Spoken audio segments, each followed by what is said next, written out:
The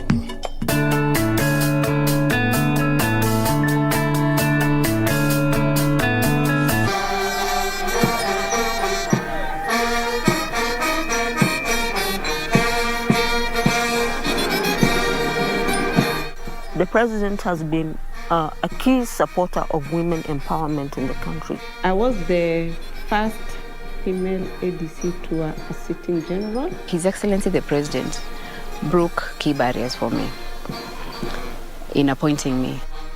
This, I am proud to state, demonstrates clearly our commitment to engendering the security sector, and more importantly, our resolve to empower and to position our women in positions of leadership.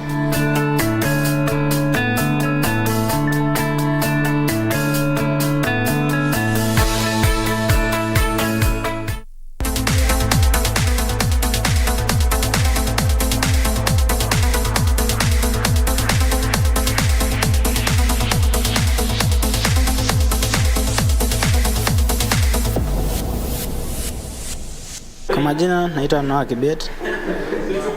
Naenda kimbia mita 800 kule Serbia. Please wa Kenya wenzangu, naomba mweza mkaangalia katika KBC. Tuko tayari kwenda kuwakilisha kule Serbia kama timu Kenya. Nimejipanga vizuri kwa mazoezi na najiamini. Anajua nitakimbia vizuri. Kwa hiyo tu, asanteni.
Welcome to Prime Edition. I am Cynthia Nyamai. Now tonight the EACC makes a big move. We have the details for you.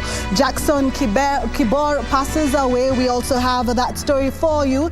And today we are talking about the business of cassava. You do not want to miss that part of business and sports with Karen Kibet, who is on standby. But first, let's have the highlights. You have a case to answer. Anti-Corruption Watchdog points guns at 2 governors. Let the consumer climb to the hill or to the tallest building and scream, so that those in authority realize that they need cushioning by those subsidies that should make them pay less. Matatu Association to commuters, be ready to shoulder the burden of fuel price hike. Boda Boda, the good, the bad, and the ugly, we tell you the origin of this mode of transport.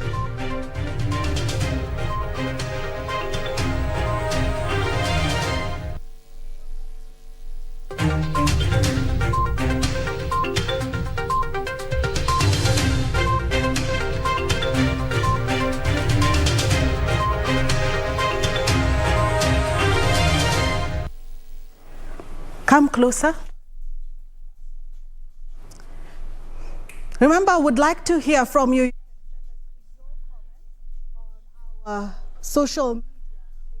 Now, the Ethics and Corruption Commission EACC has asked the Director of Public Prosecution DPP to open charges against Kirinyaga Governor Anne Waiguru and Lamu's Fahim Twaha for allegedly embezzling public funds.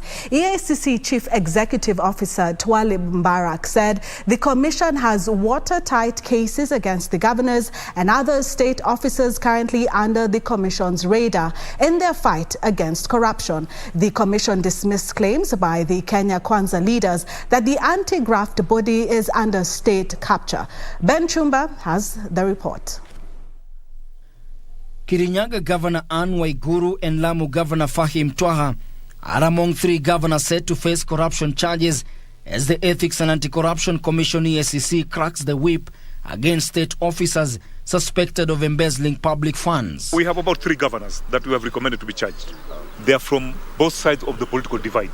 With the 700 million shillings NYS graft case against Governor Waiguru set to be heard from 20th to 22nd March this year, the anti-graft agency says another separate corruption case against her is before the Director of Public Prosecutions for Perusa. We have investigated, we have found facts. Let the DPP give his consent, and we believe our cases against many governors, they are watertight. EACC Chief Executive Officer Twalib Mbarak further dismissing claims by the Kenya Kwanza leaders that the anti-graft body was discharging its mandate at the behest of the executive. EACC is a very neutral body. We are a commission that is composed of all ethnic communities in this country, whether they are on this side of the political angle or the other side. So we work professionally.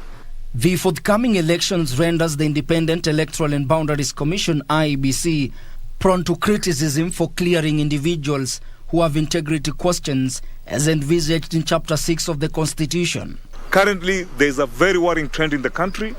If you go about MCAs, about MPs, there are quite a number of people who've got questionable characters, morally, not legally, and they are glorified by the public. And these are the fellows that in August, they'll be running your county. And what EACC will do for us is to give us the information of a particular candidate. But as I said, it is until you are convicted in court. So it ends there. It is upon the parties, it's upon the people of Kenya to decide. The leader spoke in Nairobi during the annual general meeting of the Eastern Africa Association of Anti-Corruption Authorities, IACA, hosted by Kenya and attended by member states including Uganda, Ethiopia, Rwanda, Tanzania, Djibouti, Burundi and South Sudan. During the meeting, the member states agreed to build and strengthen institutions in order to effectively fight corruption in the region. With exactly 144 days left before the August 9 polls, the Ethics and Anti-Corruption Commission EACC maintains that it will not be distracted by politicians from delivering on its mandate, and that is to eradicate the theft of public resources. Ben Chumba, Prime Edition.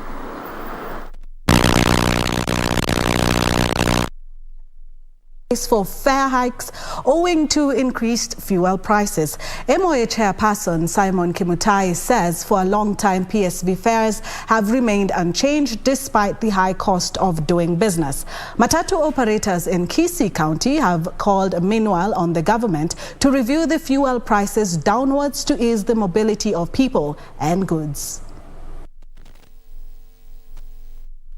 We'll pass the cost to the consumer. Let the consumer climb to the hill or to the tallest building and scream so that those in authority realize that they need cushioning by those subsidies that should make them pay less.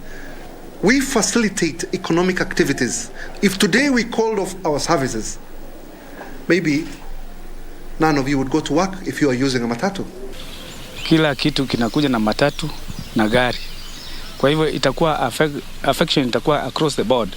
Na nadhani ya kwamba wateja wetu watahangaika kwa sababu msimu huu hakuna mtu travel, kila mtu ana travel. To lower the prices of fuel and everything concerning oil so that kila kitu kikisafirishwa kinasafirishwa kwa bei ya chini, sukari rudi chini, kila kitu rudi chini, hata familia zetu zifurahie.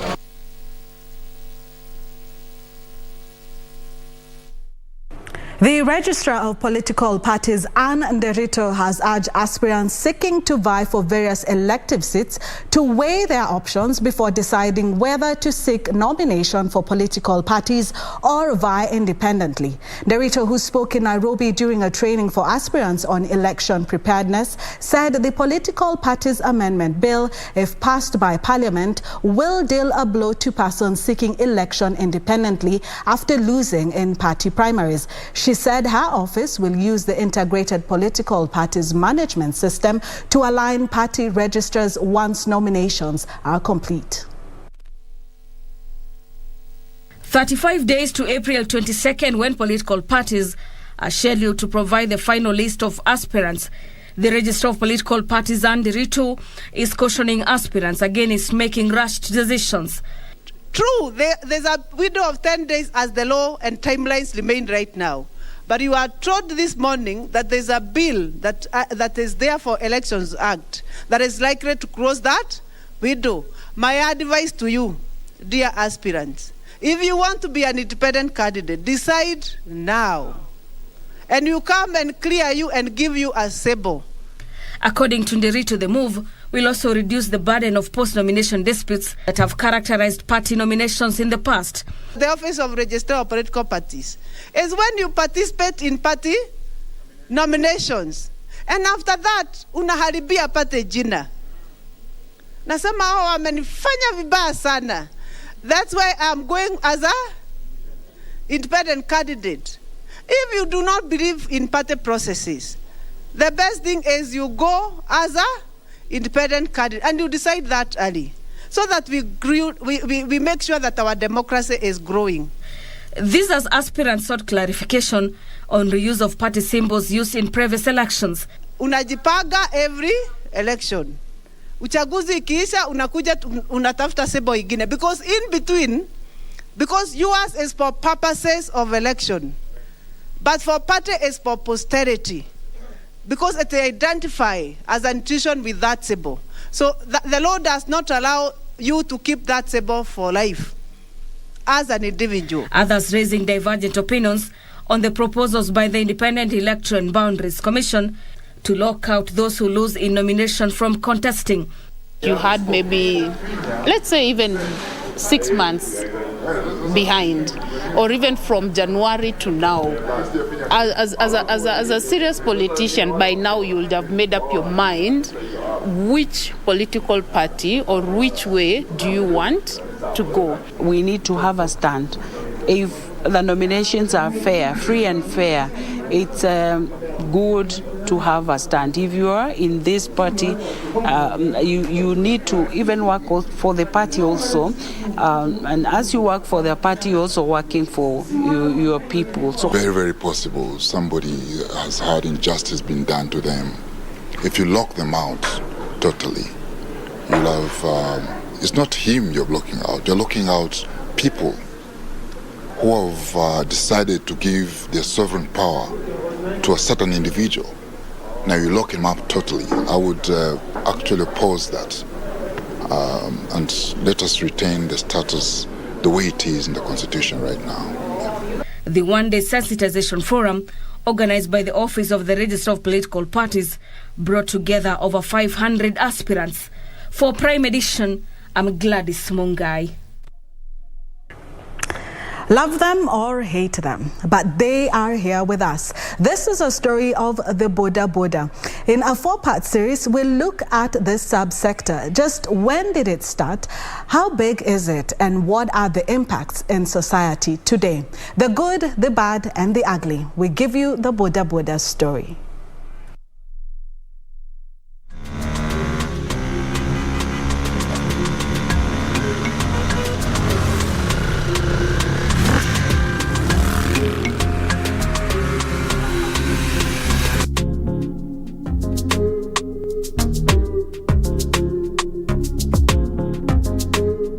A live testimony of a town so determined to hold onto its medal, an award achieved more by default.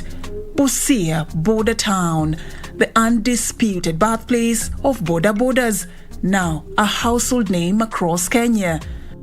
Nakumbuka mwaka 2000 nikiwa naendesha baiskeli. Nilianza na sisi tunaita Kenya Runda. Kenya Runda ni ule ambaye alikuwa anabeba mizigo. Kuna ile gunia mrefu ambaye inaitwa ya mlolongo, wimbi, mahindi na muogo. Kwa hivyo nilianza na ile kazi mwaka 2002, nikawa nafanya hiyo kazi. Wakati undersize marufuku ikitoka Uganda ya samaki ikanitoa kwa hiyo biashara ya kubeba mizigo. Museveni masharti ikawa ngumu. Watu wa baiskeli tukaanza kuteswa kulingana na ile kazi tulikuwa tunafanya. Nikaanza kazi ya bodaboda ya watu. Busia is approximately 350 kilometers from Kenya's capital Nairobi and about 190 kilometers from Uganda's capital Kampala. Incidentally, the poor road network in this famous border point town has naturally fueled the growth of the border business. Naona kazi ya baiskeli kwa kusema kweli, jinsi chairman amesema, hiyo kazi ilikuwa ngumu sana. Kuendesha baiskeli, kubeba watu, kuna milima unapanda, milima na mabonde. Hiyo kazi ukienda nyumbani, huyu bodaboda mwanaume anashindwa majukumu. Kwa hivyo nikaona pikipiki ilipotokea ni kitu kama gari na ni kitu inakusaidia, ikawa ni kazi rahisi, nikaona pikipiki ni afadhali. The public service motorcycle transport, commonly known as boda, emerged along this Kenya-Uganda border in the 1960s. That time, only bicycles were in use. The bicycles will be used to ferry traders smuggling goods along the Kenya-Uganda border, hence the coining of the word boda.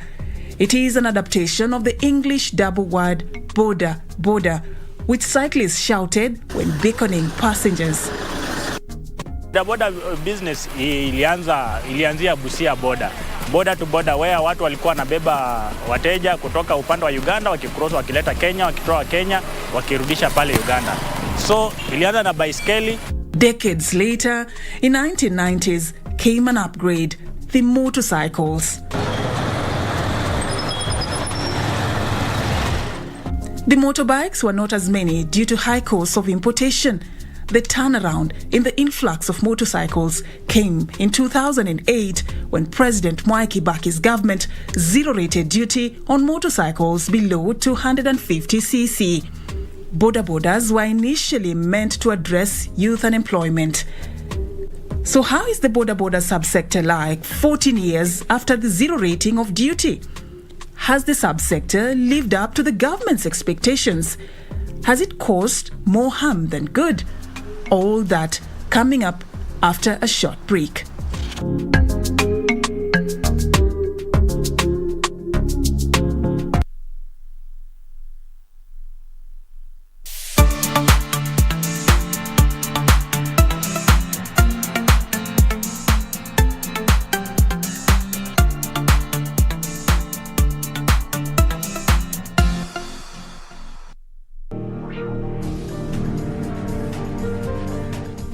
Experience a new history and setting of new records in Stark Arena from the 18th to 20th of March 2022 at the World Athletics Indo Championships. Pretty tight out of the blocks, and Coleman now moving away. Christian Coleman challenged late there by Bromell. More than 1,000 of the world's best athletes will compete for 96 medals across 24 finals during the 3 days of competition in Belgrade, Serbia.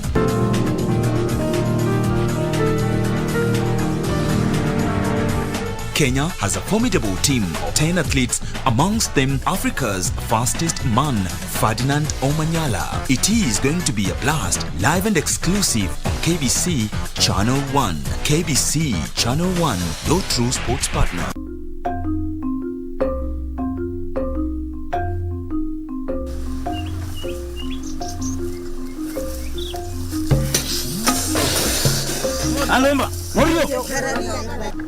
This Friday on My Culture, we retell the tales of the Taita community here in Taita Taveta County. We are in the Mofunja Ngomenyi shrines. We will tell you what it took for us to be here and what this skull caves means to the community.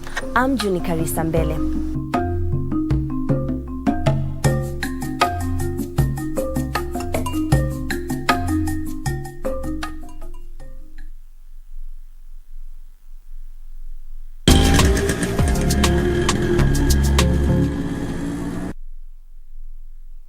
According to the 2019 Task Force on Motorcycle Transport Reforms, as of February 2018, exactly 10 years after the zero rating of duty on motorcycles, there were 1,393,390 registered motorcycles.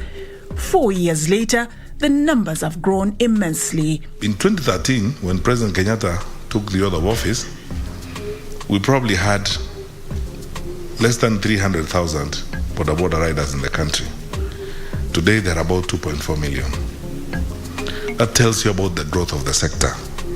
The National Transport and Safety Authority, NTSA, the Police Commission and Boda associations estimate that the sector employs about 1 million riders with an aggregate annual earnings for riders estimated at 219 billion shillings. There are 22 million rides, border rides every day. Multiply 22 million, the basic border ride will cost you 50 shillings. Multiply 22 million times 50. That is at the very bare minimum, that's how much money moves in that sector. According to the Kenya Association of Manufacturers, there are 21 motorcycle assemblers in Kenya, 6 of whom assemble completely knocked down kits. The main assemblers have invested approximately $10 million in the country. The industry sells approximately 125,000 motorcycles annually. Approximately 10,000 motorcycles are registered in a month. We applaud the many wonderful young men, and in some cases women, who ride these motorbikes and do great service to this country. The Task Force on Motorcycle Transport Reforms noted that majority of border riders or operators are males at 97.4%, while female riders constitute 2.6%. On age, majority of the riders are in the age range of 26 to 33 years at 38.2%, followed by those falling within the 18 to 25 years age group at 30.0%. On education levels, 43.7% have primary education, 42.5% have secondary school education, 5.7% have middle-level college education, 1.7% have university education, with 6.3% having no education.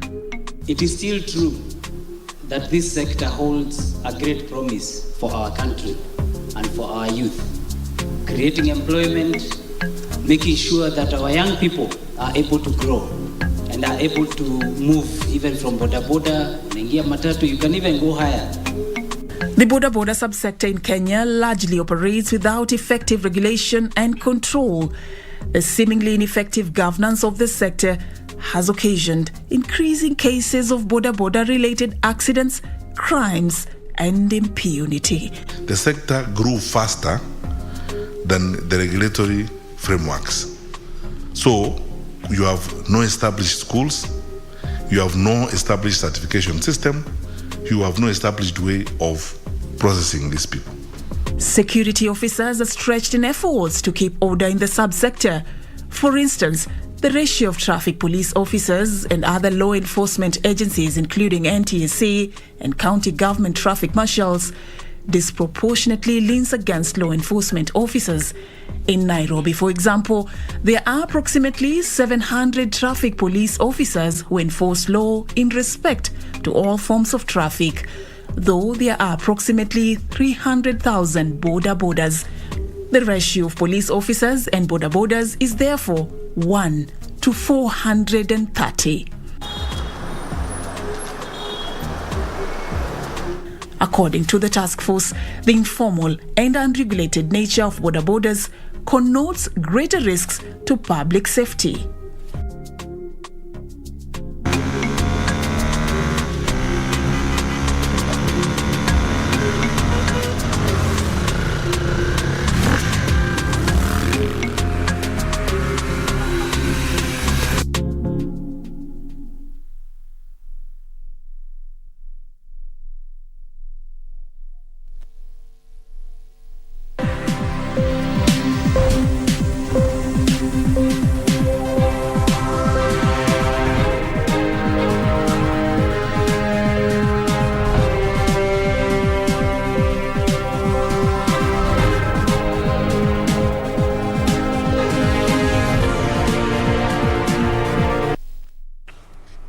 The good, the bad and the ugly continues tomorrow.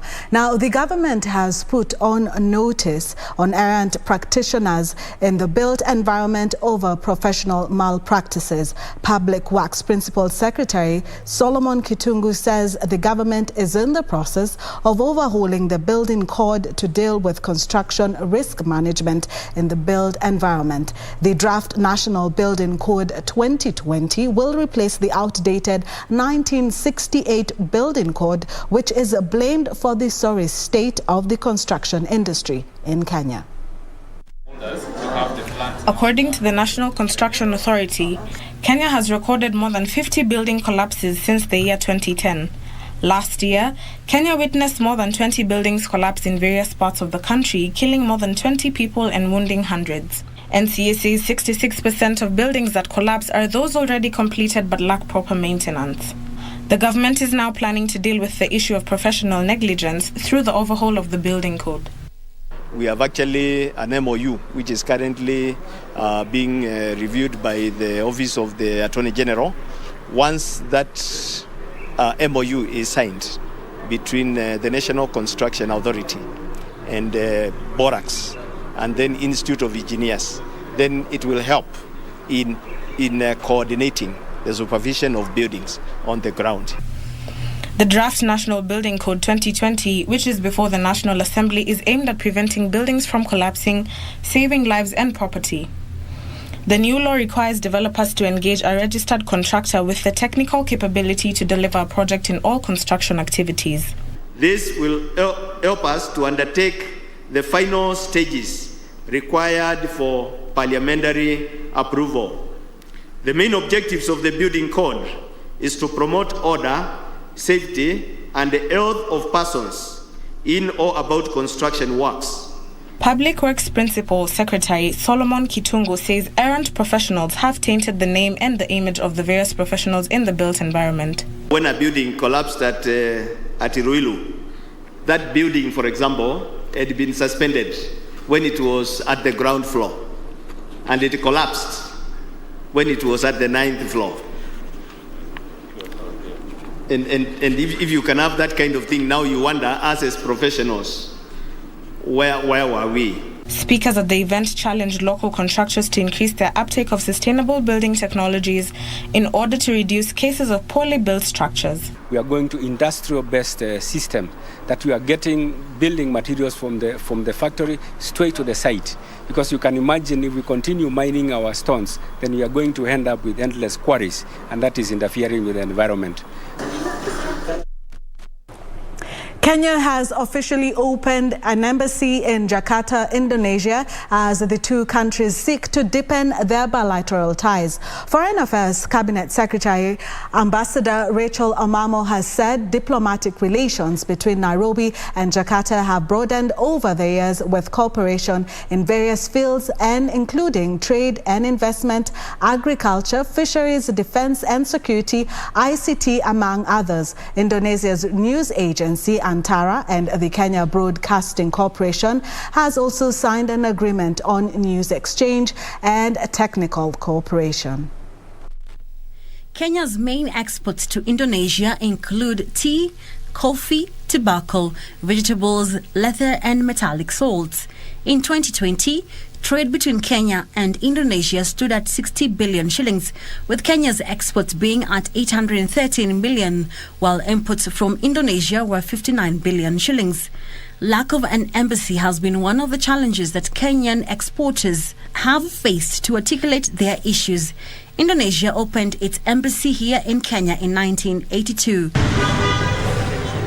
Speaking during an official opening of the Kenyan embassy, Foreign Affairs Cabinet Secretary Ambassador Rachel Omamo has said Indonesia is a high potential partner in Kenya's national development agenda, particularly in trade and industrialization, security and police cooperation, finance, investments, universal healthcare and urban development. Will also open opportunities for you. You'll have closer access to consular services, closer opportunities to advance businesses and partnerships, closer opportunities to engage in people-to-people discourse. We want you to be Our front runners, those who go before us and show us the way. During the meeting, 5 legal instruments were signed to promote collaborations between various organizations in the two countries.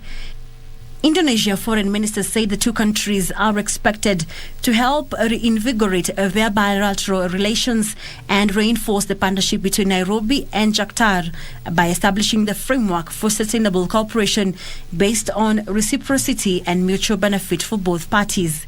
Opening of the Embassy of Kenya in Jakarta marks a new chapter of Indonesia-Kenya relation to further forge closer bilateral relation in many mutually beneficial sectors. And this also further cements Indonesia enhanced engagement with African nations, as Ambassador of Morocco mentioned in recent years, particularly in the field of economic ties and in line with the Indonesia-Africa Forum and the Indonesia-Africa Infrastructure Dialogue. Kenya and Indonesia have a long historical relationship that dates back to the Africa First Asia African or Afro-Asian Conference in Bandung, Indonesia. In April 2018, Kenya participated in the first ever Asia African Forum in Bali, Indonesia. Deputy President William Ruto says he will create a 50 billion shillings fund to capitalize the small and medium enterprise sector if he ascends to the presidency after the August polls. Speaking during a meeting with Kenya Private Sector Alliance, Ruto said a bulk of the funds will go towards advancing affordable credit to the SMEs whom he says are grappling with liquidity challenges. Deputy President William Ruto says his government will seek to expand the SME sector by liquidating startups, especially those in the agriculture space. The DP says high interest charged by most financial institutions have financially crippled startups, reducing their margins, thus inhibiting their growth.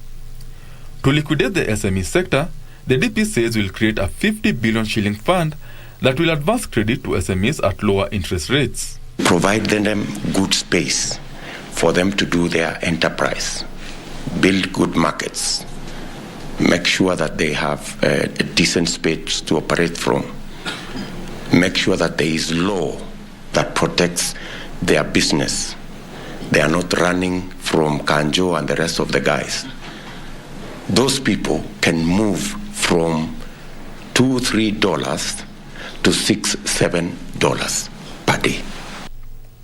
Ruto reckons agriculture is underfunded and his government will ensure farmers are also adequately financed and facilitated to increase production. He also says farmers will be linked to additional international markets to increase their earnings and reduce the country's food import bill that stands at 170 billion shillings. Increase their productivity and increase their income. They will also become a market for the people in the manufacturing sitting in this room, the people in all the other spaces sitting in this room, and that increased productivity creates opportunities for the people sitting in this room for agro-processing, value addition, and the whole chain going up. Among other key reforms, the DP targets to stimulate economic growth is increasing an SSF contribution that he says will boost the country's social security and create a resource pool that the government can tap into as an alternative to expensive foreign commercial loans. The whole parliament in Dodoma was built using their money from social security. And they not only use that money to fund their own development, they also benefit their own people. The interest we are paying for loans to other countries because we have borrowed their savings, we can pay that interest to our own Kenyans if we borrowed from their savings as a government. In his first 100 days, Ruto says he will digitize the Kenya Revenue Authority revenue collection that claims will net the taxman an additional 250 billion shillings annually. Benson Rioba for Prime Edition. And now to the corporate briefs, where Cooperative Bank has reported a 59% growth in pre-tax profit to 22.6 billion shillings in 2021. This represents a 16.5 billion after-tax profit compared to 10.8 billion shillings reported in 2020. The bank says total operating income grew by 12% from 54 billion to 60 billion shillings in 2021.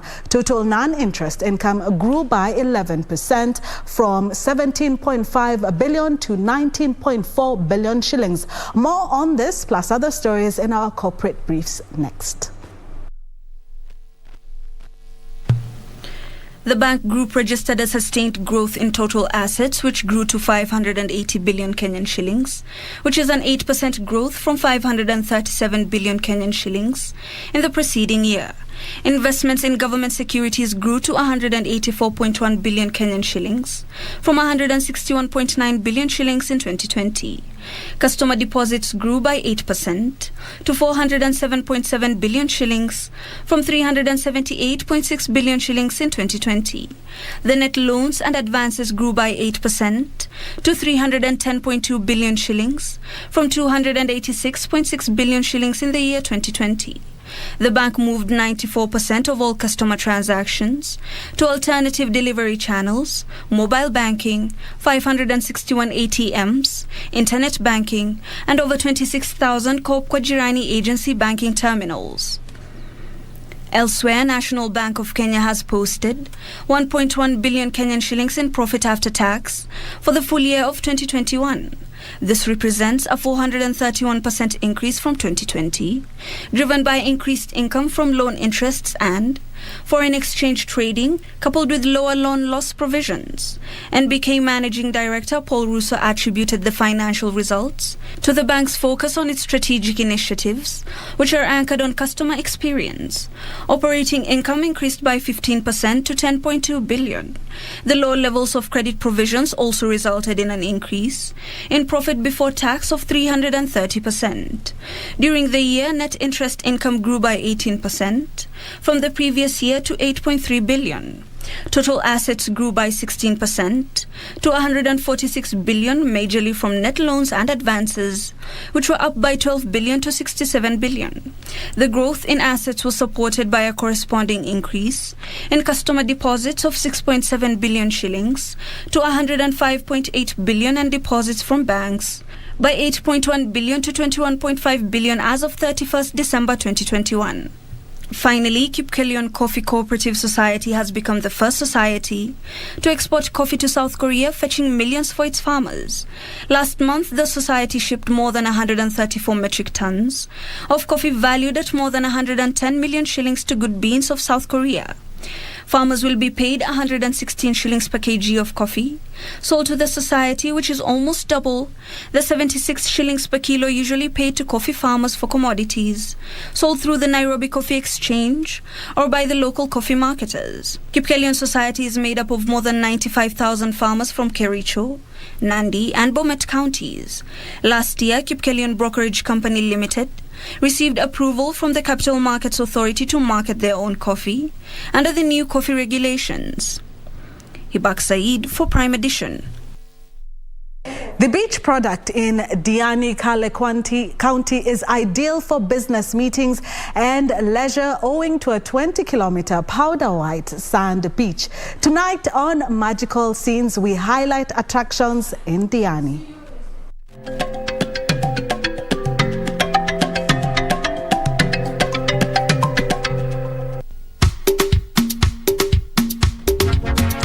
Diani Beach in Kwale County remains one of the places to go time and again. Whether it is a rainy or sunny season, Diani is always ready to usher you to a tropical holiday. The region prides in a 20-kilometer stretch of white sandy beaches characterized by swaying palm trees, undersea life and breeze from the blue Indian Ocean, among others.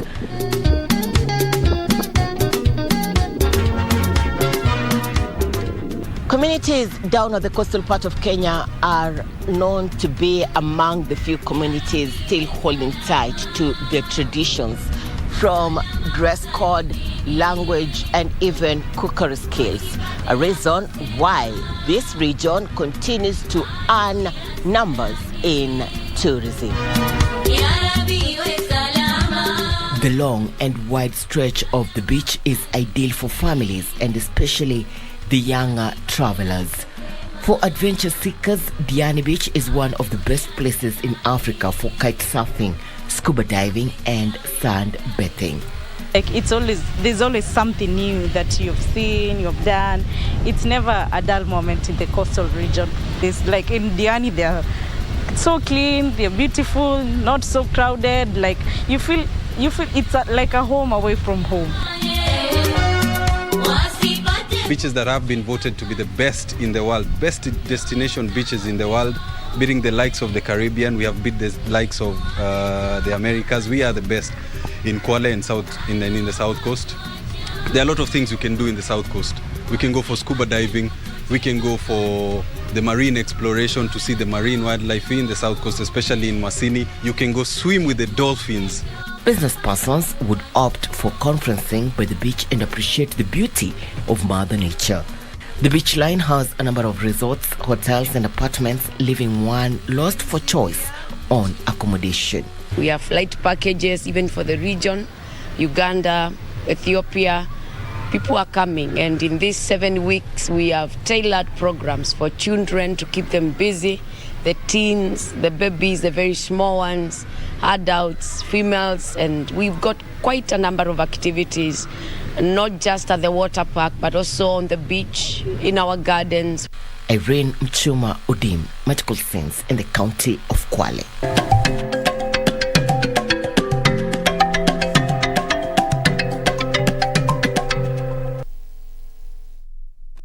Let's take a short break, but when we come back, Farmwares, we are talking about agriculture and cassava business. Coming up shortly.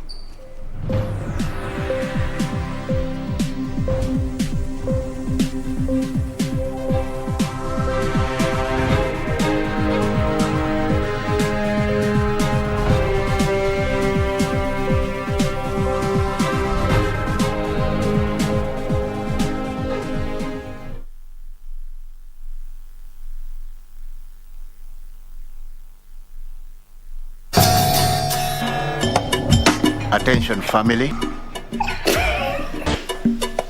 Once beaten, twice shy. I am here to make money, so you better get your act together. I want nothing to do with the company. Not now, never. I need to think about it.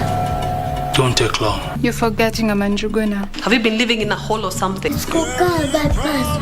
No. What choice does he have?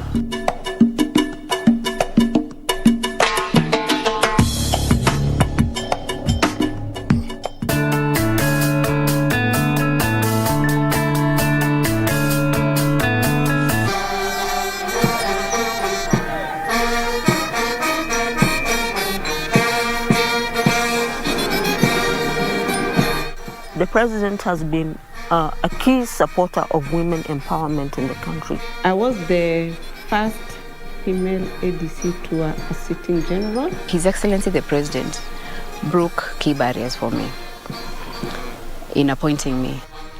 This, I am proud to state, demonstrates clearly our commitment to engendering the security sector, and more importantly, our resolve to empower and to position our women in positions of leadership.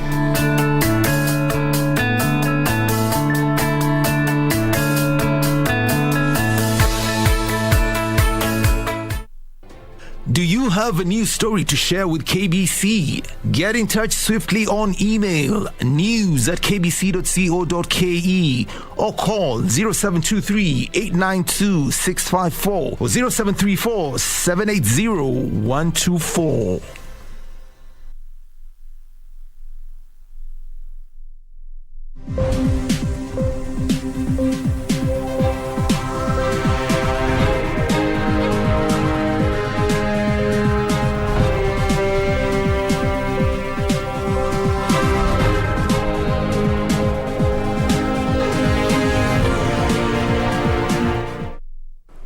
Welcome back. Now, the private sector has been encouraged to help commercialize climate-smart technologies to encourage farmers adopt smart agriculture. Regional research organizations say there is a low uptake of climate-smart adoption technologies among smallholder farmers due to high costs and lack of access to the technologies, with the public-private partnership touted to scale up adoption of the technologies. Government estimates it needs 3.5 billion shillings in the next 5 years to enable farmers adapt to the effects of climate change. Researchers now say to effectively mitigate and adapt to climate change, linkages must be created for farmers to access modern farming technologies, including cultivation of hybrid seeds, to ensure the agriculture sector is vibrant throughout the year. These technologies and innovation are accessible and afforded by private sector. And is now that we have the technologies and now that we have the partnership for delivery, how do we deliver this thing and scale up this? The private sector has been encouraged to help commercialize agriculture climate-smart technologies to ensure farmers adopt good practices in light of frequent erratic weather patterns. Challenge that we are having, that's why we are here today, is those technologies that have been developed is not going to the right people who are supposed to take them to the farmers, and that's the private sector. Regional research bodies are being advised to amalgamate research data to ensure crucial agriculture information is available to farmers. Is really focusing on is how do you bring data, both climate, weather, soil, agronomy, crop, livestock, husbandry, bring them together. This may not be, there's no need to centralize them where it's not applicable, but you can link them wherever they are with an API and make a decision and develop a data hub. Data sharing is also mooted to reduce cases of duplication of research in the region that has curtailed the research of modern data, leading to low productivity. Content creators are turning to online learning communities and video sharing platforms as a means of acquiring new skills without having to undergo formal in-school lectures. Tonight on Tech One, our reporter Alan Aoko visited an upcoming production company whose entire team is adopting online and learning technologies to social create impact stories. Well, can you hold this for me here? So you reach there. Striking the right balance between meeting client needs and keeping the team updated on the latest skills for use in execution of work is what has kept Farmer Mohammed, the founder of Studio 63, in business. The way millennials use media versus the way Gen Z uses media is completely different. And this is gauged on how they learn. And these new generations, it's obviously seen with all of these applications like Instagram, Facebook, TikTok, and how they adapt technology. Mohammed has discovered that her organization would advance through online learning communities like YouTube or Skillshare, which provide a space and a structure for people to align around a shared goal. They connect people and organizations while holding members accountable to a common agenda. These communities enable participants to share results and learn from each other, thereby improving their abilities and make professional progress. A lot of the times we utilize YouTube tutorials, we utilize Skillshare classes, and we just sit down, each one of us, it doesn't matter who it is, we all just sit down and take courses on animation, on graphic design, on motion graphics, on video editing, and how to utilize After Effects. But it's one thing to use technology and another to apply it effectively. As technology grows, it means one has to quickly change with the times or end up losing to the competition. Someone has capitalized, I'm capitalizing on someone's talent here, and they are helping the company. They're not just in this box. And that's the idea of innovation, right? Is to think out of the box and utilizing someone's skill, but also harnessing that skill, right? It doesn't necessarily mean that if you're a writer, you're not just writing, you can do more, right? And that's kind of what I'm talking about. The fruits of online learning communities are clear, with upcoming content creators able to produce content of varying nature. From promos to documentaries to animation and articles, the industry is experiencing a eureka moment caused by self-online learning, where the majority of courses focus on interaction rather than lecturing, with the primary goal of learning by completing a project for people who want to learn from educational videos. This means that one can actually, for example, practice rigging studio equipment with a colleague at the office without having to formally enter a lecture hall for a certificate on the subject. Of course, this means that one has to have that intrinsic motivation within themselves to do what they mean to do in what they are working on. And now, maybe perhaps, Mohammed, tell us, what are you working on, and the skills that you've gathered, how are they helping you in what you're doing right now? Well, I'm working on a script for the Mama Ibado charity, which is an organization that's based in Isiolo and Kakamega. When I came on board in S63, I came on board primarily as a writer. And my writing skills have also improved in that sense, because I used to write articles and essays and short stories prior to all of this. I wasn't familiar with journalistic writing. And the advice for future young content creators? And I think that everyone should be able to teach this upon themselves and just pick up a camera, start recording, watch YouTube tutorials, do what you can to just learn on your own. And since we've all been wrapped up in the misfortune of the pandemic, it doesn't need to be a mystery wrapped in suspense inside an enigma. You can always, of course, tap into technology to get that skill that you are honing for. Alanauko, take one.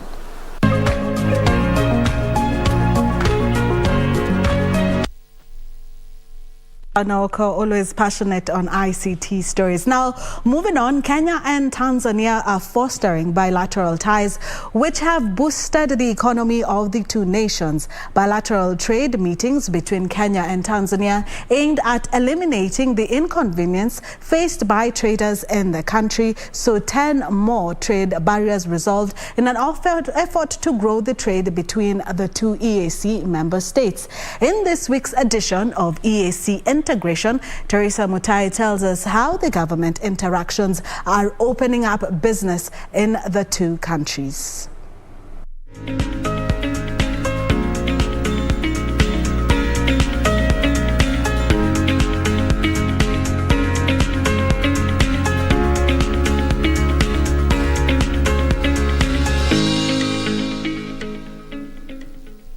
The Kenya-Tanzania bilateral trade hit $905.5 million for the period January to November 2021, according to the Central Bank of Kenya. Kenya's imports from Tanzania exceeded exports by nearly a third in 9 months through September 2021. Kenya imports from Tanzania stood at $501 million and exports at $403.9 million. Tanzania's President Samia Suluhu Hassan and President Uhuru Kenyatta in May last year met and agreed to solve issues that hindered trade between the two countries. 56 issues were reported to have been resolved in 2021, prompting to the growth of trade between the two countries by 38% to $765 million. Ministers and other government officials met for the follow-up meeting, where 10 more issues were resolved, while 14 outstanding issues are expected to be resolved by June this year. During the meeting, 30 issues were put forward for discussions and 10 of them were resolved, including 6 presented by Tanzania and 4 presented by Kenya. The 4 issues presented by Kenya that were resolved include delayed response of code share by the Tanzania Aeronautical Authorities, denial of designation for Kenya's jumbo jet to operate passenger air services to Tanzania, restriction of free movement of engineers to Tanzania, and 2 vans dropping tourists on the Tanzanian side of Namanga one-stop border post charged 5,000 shillings. The resolved issues presented by Tanzania include delay of clearance of goods due to scanning procedure, delays in issuance of import permits for dairy products, cumbersome procedures by the Kenya Revenue Authority, difficulties experienced by Taifa Gas Limited in investing in Kenya, challenges in obtaining work for Tanzania professionals, and requirement of COVID-19 vaccination certificates for citizens of Tanzania to travel to Kenya by air. The next bilateral trade meeting will be held during the second week of July 2022 in Kenya. Reporting for Prime Edition, I am Teresa Mutai.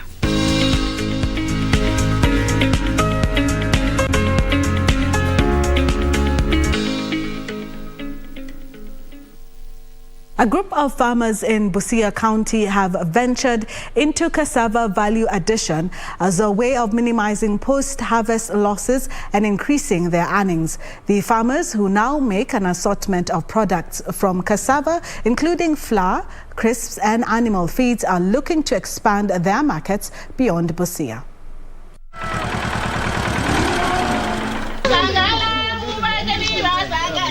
Cassava is an important crop for smallholder farmers as it's less labor-intensive and drought-resistant. Despite its high nutritional value over the years, Busia residents have been viewing cassava as a poor man's food, with the crop mostly grown for subsistence use. Cassava roots contain a lot of moisture, and once harvested, they can rot quickly, with the fresh roots barely lasting for 2 days. To minimize cases of post-harvest losses, farmers in parts of Busia County have started value addition venture. Bitterness, cyanide acid inside it reduced by fermentation process. And then after that, after fermentation, you clean, you wash it, you crush, and then you put it on the sun. After drying, you prepare for ugali. The farmers process cassava to produce snacks, flour, and animal feeds. Before processing, the cassava is graded into 2 types, the bitter and sweet varieties, to inform the processing methods. Varieties we have is local, like this one here, Magana. We have Magana, is a bitter variety that we know. Magana, it takes long to mature. Since they started the cassava venture, the farmers, who mainly comprise of women, have been overwhelmed by the demand of processed cassava bread and crisps. This has forced them to source for produce from neighboring regional farms to satisfy their demand.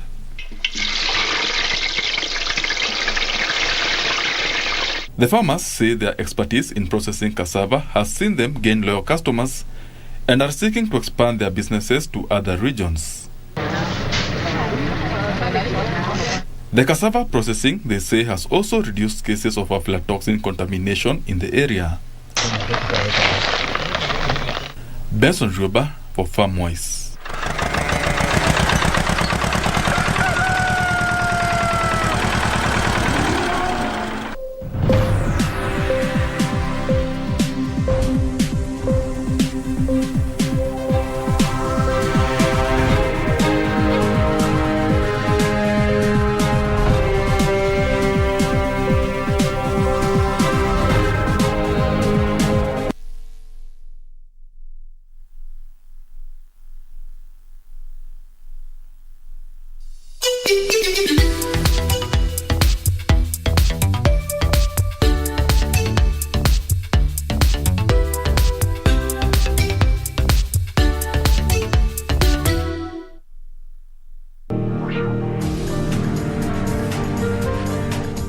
Experience a new history and setting of new records in Stark Arena from the 18th to 20th of March 2022 at the World Athletics Indo Championships. Pretty tight out of the blocks, and Coleman now moving away. Christian Coleman challenged late there by Bromell. More than 1,000 of the world's best athletes will compete for 96 medals across 24 finals during the 3 days of competition in Belgrade, Serbia.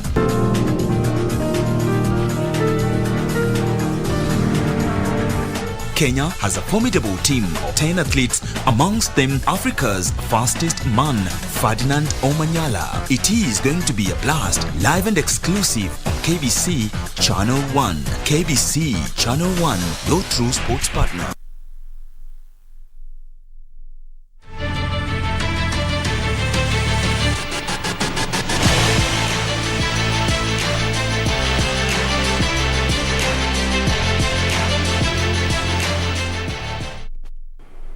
A very good evening to you. I do hope you're holding up well. Let's now take a look at what's making headlines in the world of sports. My name is Karen Kibet. Now, the Serbian Athletics president, Veselin Jefrosimovic, has hailed the athletes who showed up to take part in the 2022 World Indoor Championship, which kicks off on Friday afternoon. Veselin noted that the event will bring together athletes from different places to display different talents. He also noted that the event will go on as planned and safety measures will be applied in all disciplines. 8 of the 10 Kenyan athletes who travel to Belgrade will compete on day 1, which begins on Friday. However, Ferdinand Omanyala and Abel Kipsang, who will miss in action on day 1 with their events, the men's 60 meters and 1500 meters respectively, being held on day 2. The 2022 World Indoor Championship will be televised live only on KBC Channel 1 from Friday afternoon through to Sunday. World Indoor Championships was back in Birmingham in 2018. We all know why we've had to wait so long for the next edition, and the world has been through some pretty trying times and it remains a pretty complicated place. Now on to matters KPL. Kenya Premier League leaders Kakamega Homeboys got back to winning ways after registering a 1-0 win over Ulinzi Stars. In another match, Bandari secured the 5th spot on the table after a 1-0 victory over Nairobi City Stars.